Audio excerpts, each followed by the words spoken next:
I got another question for you, George. Wait a minute. Gift's got to ask a question. What's wrong with you? Would you shut up, Matt? Constantly. This is all edited out. It's just going to seem AI robot would be better than you. It's just going to go seamlessly to Gift's question, guys. This is the Rugby Odds, where an unlikely pundit panel of a wordsmith, a WWE legend, a rugby star, and a supermodel scour the globe, seeking best bets and bad behavior. Are you not entertained? Hello. Thank you. But we don't deserve your applause this week, quite frankly. And if you look at the sponsor Opportunity Green Room, you'll see John Bradshaw, Layfield, the WWE Hall of Famer turned rugby ambassador, and his compadre, King Gift Egbelu, the inventor of words. They're sullen and determined and preparing diligently for this week's show, because if you look at the Your Company name here, slate, you'll see that we have a full slate, including George Hook coming back. So let's bring in John and Gift. We didn't have a great week. I had one of the worst weeks, guys. It was very odd. Yeah, and you got the sniffles from Stephen Lewis, didn't you? That was the least of it. Over in France together, and he comes home sick, and you got the sniffles with Stephen Lewis, didn't you? Didn't you? That's the least of it. As a New York Mets fan and an Ireland fan, I found myself rooting for the Phillies and for Les Bleus, France. Ew. It's been that tough. And We've now, been rooting for England all year. Anywho, it's been an awful, awful week for yours truly, and I am in black, mourning for Ireland and for Fiji, the egregious errors in officiating that kept the Fijians out. The Irish lost fair and square to New Zealand. That I am not arguing anything about the officiating in that match. But Fiji was robbed, like Samoa was robbed. I agree with you on this. I mean, I don't think the referee should make a decision. Mills Lane was not noticed when he was in a boxing match. And the reason is because referees are not supposed to be noticed. They're not supposed to affect the game. And if you leave the stadium saying that referee screwed so-and-so or X or this guy or this team should have won because of the referee or not because of the referee, referee has failed at their job. Well, and I have failed at my job because you have. I get the wooden spoon this week, and I'm dealing with you two, and I get the wooden spoon because it came down to a tiebreaker, and because I was 0-2 in the NPC, and John, you were 1-1, I get the wooden spoon. Well deserved. Was anybody 2-0? Gift was 2-0 in the NPC. Oh, say that again. He was also. Say that again. Say that again. Gift say it with your chest. Who was 2-0? Who was 2-0? Gift was 2-0 in the NPC. Thank you, champ. Thank you, champ. 2 and 0. That means he swept the table. It just gets worse because I'm also in the walk of shame for this. I deserve it. Yeah. I'm in it. Anyway, Gift, you were the lone shining star on a dark and stormy night. Kudos to you, my friend. You were just above mediocre. Still passing. Had to say something negative, didn't you, King? See. I'm in mourning. For you. I'm wearing black. I'm in mourning. Yeah, you got to be a hater, don't you? King was 2-0. All he can do is pick the games that are there. King is undefeated. He was undefeated in 2 picks in the NPC. Okay? Let's break for commercial and welcome in George Hook after this. Need a great price on a new vehicle? Sheehy makes it easy. Easy Price shows you our lowest prices on the Mid-Atlantic's largest selection. Find your best price online or at any of our 31 dealerships. It's easy at Sheehy. Sheehy.com. If you're in New York City and want to watch some great rugby, have some great food, and some great times, go to the world's best rugby pub, the Pig and Whistle on West 36th Street.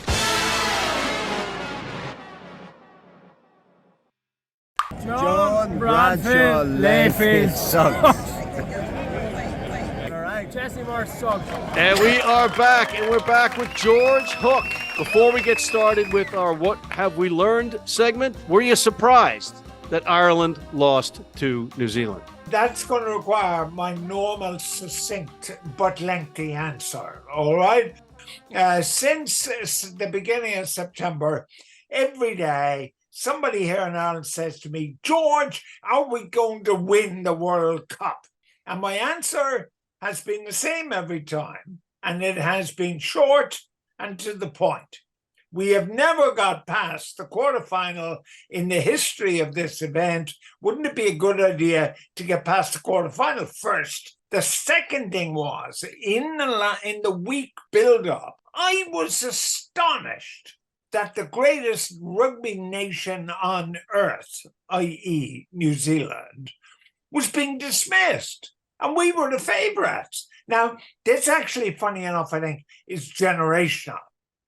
You've got one generation like me who saw this New Zealand All Blacks as the greatest team that ever lived in the game of rugby.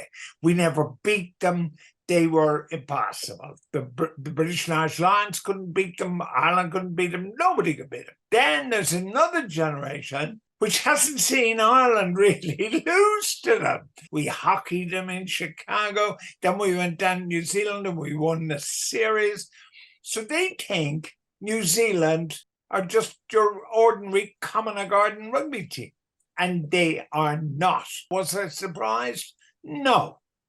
And the bookmaking fraternity on your program probably had the game too close to call in terms of the odds, I would think. Prop forwards once again have proved that they have the intellectual quotient of a dandelion. And we see the loose head, he gets penalised at the scrum. So now he starts having a running commentary with the referee, forgetting the first rule of rugby, the ref is always right. So now it's another scrum. He gives away another penalty. And then there's another scrum. And he gives away another penalty. This New Zealand team played like New Zealand. They slowed the Irish ball down the rock. And we cannot function as a team that plays the game fast and wide. We can't function with slow ball. And that's what happened. 3 in a row. You were absolutely right. Once you start barking at the ref, as objective as they are, as professional as they are, it's going to change everything. Let's go right to what we've learned. Why don't you kick us off while you're on a roll? Well, what we've learned principally is that World Rugby is now doing its best to destroy the game. For the first time in the history of this tournament, we will see 2 semi-finals in which the result is predetermined. We have the first time in the tournament that we know who the finalists are going to be. That simply never happened, and it's an absolute result of an idiot system of the draw. I am in despair. And now World Rugby are going to, with crass commercialization, put the next World Cup behind the paywall. John, you're used to following tough acts. Let's see you follow this one. What have you learned after this round? What I learned this week is that we need to go down to Wells and we need to go find that little farmer guy, the guy who farms and ranches, guy named Nigel Owens. And we need to bring him back because we're getting the wrong thing coming out of these games. These games were tremendous. I have seen barroom brawls that were less physical than these games that we had this weekend. These guys, these are big, tough men, and they were beating the living heck out of each other. It was fun to watch. But what came out of it, if you look on social media and look on different news things that are covering the event, was, oh, Fiji got screwed. Oh, Ireland got screwed. That's the wrong thing you want out of this. We got TMO and we got referees. They've got to be better than this. You've got to figure out how to get that done. So the play on the field, one job the referee has, do not affect the game. Simple. If you call a penalty and it's a penalty, that's not affecting the game. That's calling what you're supposed to do. But fans cannot leave the stadium thinking that team was screwed because of a bad call. You've got TMO, you've got all these cameras. You got to figure out how to make this right, where people that leave the game leave it like I left it and going, that was a heck of a game of rugby, because these 4 games were awesome and fun to watch, because these are some big, tough men out there playing rugby with the passion that is hard to believe. You're right. This whole bunker thing has been an absolute crisis at times. It's worked not enough for how it's failed miserably. Gift, what have we learned? The fact that World Rugby continues to shut down clips of games on social media is actually probably creating more of the issue of people leaving the games talking about the refs. Because before, where you could just simply, you get the clip, you share it around, you talk about it, then you have people have the conversation, and then after that, it despairs to being like, this was a game. World Rugby said, hey, we're going to keep that all to Rugby Pass TV. No need to share it on social media. Let's play it like it's 2012. Actually, 2007. Let's really call it what it is. Number two, I think we really need to have a discussion about the fact that major countries do not need to win the Rugby World Cup. How does Argentina get to a position where they're in the semifinals and they're probably the most broke nation, and then England somehow just being able to just barely get over the top of what would have been the other broke nation in this? Money is not changing the game, but we need to know what actually is making the effects there, because I think that's what the secret is to being able to truly grow the game. And lastly, number three, I said it back 3 weeks ago whenever Ireland played South Africa. I said it again after they went through their run at the end of their pool play. I do not know who they are. I don't know what game you were watching, but I will say this. New Zealand was the better team. They were deeper, they were stronger, they were faster, and a heroic ending by Ireland came up just shy. So that was New Zealand also wanted to give away that game by kicking the ball in the last 80 seconds of the game. Crazy. And so did South Africa. Just nuts. But one thing I learned is that Andy Farrell, the Irish coach, has no idea how to work a room. There he is with the biggest smile of smiles while his team are on the field littered, wandering around in despair, and here he is beaming for everybody. It was stunning to me that this guy was this happy.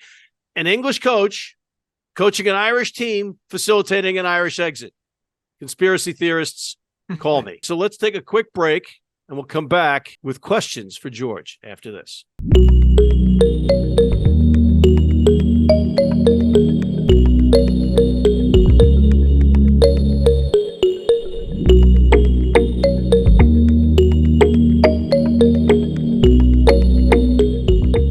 You need your cleats? You need them tomorrow? If you order today by 3 p.m. New York time or noon LA time, they can have them to you tomorrow. Young, old, male, female, if you're playing on turf, if you're playing on grass, if you're playing in the rain, you're playing in the heat, they've got you covered. RugbyNow.com. Go there now. Steven. And we are back. George, we're going to pepper you with some questions. And John is eager to go first because he's in his suit and he's got to bring it back. George, how do you fix it? Simple. How do you fix the referee, the TMO, the bunker, so that people aren't leaving the game with the wrong thoughts, thinking their team got screwed or a referee made a bad call? I think you fix it by not having any video replays, and the referee just calls that.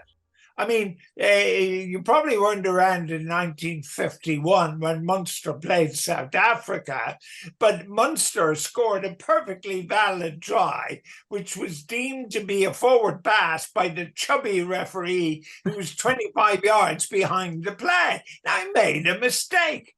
The world is littered with mistakes, and that's life. But the way to do it is not to stop the game interminably. I think it's an age thing. I just think that we're seeking perfection. This is sport. And it doesn't matter whether it's rugby or wrestling, dare I say it, or whatever. It doesn't matter. It is like we saw 2 quarterfinals, which would have merited a World Cup final. Absolutely. Such was the intensity, the point John made about the quality of the actual players, everything.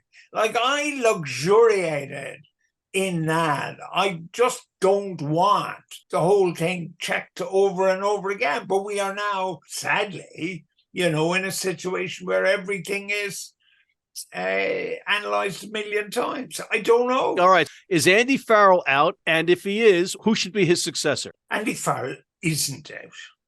Like, he has produced the greatest Ireland rugby team in the professional era, I hasten to add, because there were better Irish teams, in my view, before the game went professional. He took over a team from Joe Schmidt that couldn't pass the ball, and he produced a major attacking unit. His work has been outstanding, and we want to keep it. Gift, question for George? Yeah, so George, we have a coach like Michael Shika, who's coaching Argentina. You had Ben Gallings back with Fiji Sevens. You had Eddie Jones back whenever he was working with Japan. You have these coaches that have found a way to take teams that were perpetually underperforming. Is there a way to be able to replicate those kind of coaches for other countries, as in the copycat? Because I think too many people try and copy, as you said, an Ian Foster, a Steve Hansen, people who have great players, but not people who have done more with less. Can we replicate that? Or is that those? No, I mean, I hear you, but it's an inexact science, and a lot of it, and I think coaches today are very lucky. I mean, the head coach, in many ways, is now a manager rather than the coach, because he's got an attack coach, he's got a defense coach, he's got a kicking coach, he's got a scrum coach, he's got a strength and conditioning expert. I mean, they're all there. Like when I coached, a former second row, had to coach the backs. My first major coaching job at a representative team, I was coached to the backs. So I had to learn. And it's a lot easier now because you got all these experts. And really, you're a manager. You're managing the players and you're managing the other coaches. Replicating it, your question, for the nations, tier 2 nations and beyond, who can't lure top quality guys, they're going to find it very difficult. But they don't need top quality guys. They need top quality players first. And if you go to Portugal, a country I know something about, it's like you won't find a rugby team in Portugal south of the Portuguese equivalent of the Mason-Dixon line. Like the game in rugby is primarily in the north of the country. Now, in the same way, if you look at Italy, there's really no rugby in Rome. The rugby in Italy is in the north of the country. So these countries have a monster job because there isn't a major pool of players. You can't do it. Now, the one thing that is happening, which I abhor, I didn't do a calculation, so forgive me, I may be slightly inaccurate, but for a little while in the Ireland-New Zealand game, I thought there were more New Zealanders playing for Ireland than there were for New Zealand. So now what's happening, because everybody can play for everybody, you go on your holiday to somewhere and then suddenly you're playing for them. I'm with Agustin Pichot, the former Argentinian scrum half, who says you play for the country of your birth or your parents. After that, holidays don't count. Agreed. All right. We're almost out of time, George, but I wanted to ask you about the crowd. We also had that social media thing going around where it's like Lord Nelson versus Napoleon having that fight in the stands too. So at the English match. So what was your take on the Irish New Zealand crowd, and then your take on the New Zealand on the boxing match? Well, one of the things that I've enjoyed most about this tournament wasn't on the pitch. When the cameras cut to the crowd, it was wonderful. And you had people who had clearly traveled thousands of miles to get to France, and you had Fijians there and South Africans there, and they were in dress, and just I love that. I must say, I love that. On the other hand, what the people watching rugby now are a bit like the people who watch the NFL in America. Nobody plays football in America. There's a population of 330 million people, and there's only 1,600 NFL players. So nobody plays football in America after college. Therefore, after college, okay. It's a watching sport. So it's about beer, potato chips, and the sofa and a television. Now, what has happened here for me is when I went to Lansdowne Road in the early days, 1950s and 60s, everybody in the ground was a player or a former player by and large. Now, vast majority of people in the crowd don't look to me like as if they played rugby. They look to me as fans. See, I'm not a fan. It's a very different place now, the ground. It's different. Okay. Well, I didn't say it was better. I said it was different. that was going to be my follow-up. Is it better? But now that you've answered that, we are out of time. I have to thank you. One thing, Matt, the shots of the stadium were awesome. What George was saying, the drone overhead, the way they shot the stadium, they made it look like a World Cup event. They made it look like a huge spectacle. And I just thought it was awesome the way they shot the entire event. Yeah. All right. On that note, we are out of time on this segment, unfortunately. Thank you, George, for joining us once again. Thanks, George. Pleasure. This sweater can be purchased in the sale at Switzer's & Co. department store in Grafton Street. Courtesy of Irish Rugby Tours. We'll be right back after this. And we are nuts, and JBL is great!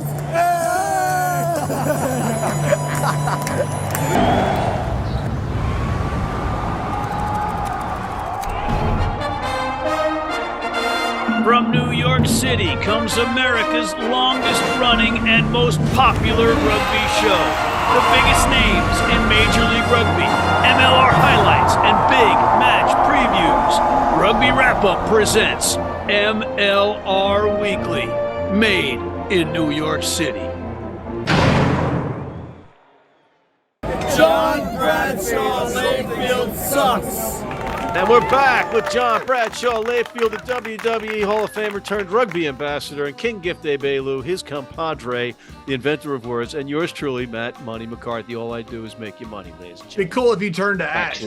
Not like turned rugby ambassador, like turned to ash, like you were cremated. Okay, with that, first off, before we get to the Rugby World Cup and the NPC and the Premiership and the URC, Gift, I have to salute you for something that you said while we were talking with George Hook, and that was you brought up how the social media thing with the clips, we would have our bunker on social media, and there would be mitigating circumstances because people would weigh in and agree with the ref or disagree with the ref accordingly. It would probably wash itself out. But you're right. World Rugby not allowing us to share anything is absolute bull. God forbid we promote the game for free and allow people to see the game for free on multiple accounts for free. Yeah. I mean, you got a controversial call, put it out on social media, let people talk about it. Totally. Everybody knows the best way to get attention for an event is by removing all attention for that event. Right. Bingo. Bingo. As soon as they tell you can't see something, that's when everybody wants to see it. Everybody wants to see it. And it sure looks like you're hiding it. Hey, Right. what was Gift in the NPC again? Gift was 2-0 in the NPC. Yeah, King Egbelu. And I'm not going to root against it because we're trying to win money here. Gift picked us up this week, John, because you and I frankly sucked last week. Okay, The champ does not know the meaning of the word suck. let's try not to suck this week, Layfield. Okay, let's try not to suck this week. I wasn't a goose egg. I was 1-1, but King Egbelu was the In best. the NPC, that's just That was like a piece of what we 72 do here. Dolphins. In the Rugby World Cup, we're going to give our lightning round picks for the 5 upcoming matches, and we have Argentina versus New Zealand. New Zealand, the All Blacks, -17.5. John. Hey, congrats to Argentina. A heck of a game, physical and tough. You guys did it the right way. I think they run into a brick wall here, and I think they get boat raced. But congratulations, Argentina, for making the semifinals. What part Well of done, lightning guys. round didn't you I understand? don't care if it's a lightning round, dummy. This is a betting show, and I'm going to talk about betting. Gift.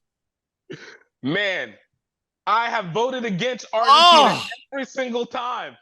But you know what? I am going to continue because I refuse to believe they are as good as they are. I'll give it a New Zealand for 17.5.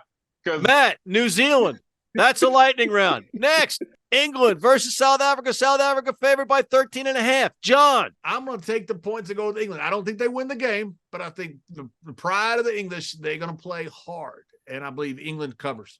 Gift. man, this is going to be one kicking game, but I think South Africa is entirely too violent for England. They give it to South Africa. Matt, ABE, anybody but England, South Africa in a big Oh, way. that's new. Except for whenever you always are choosing England. The ABE does not mean anything.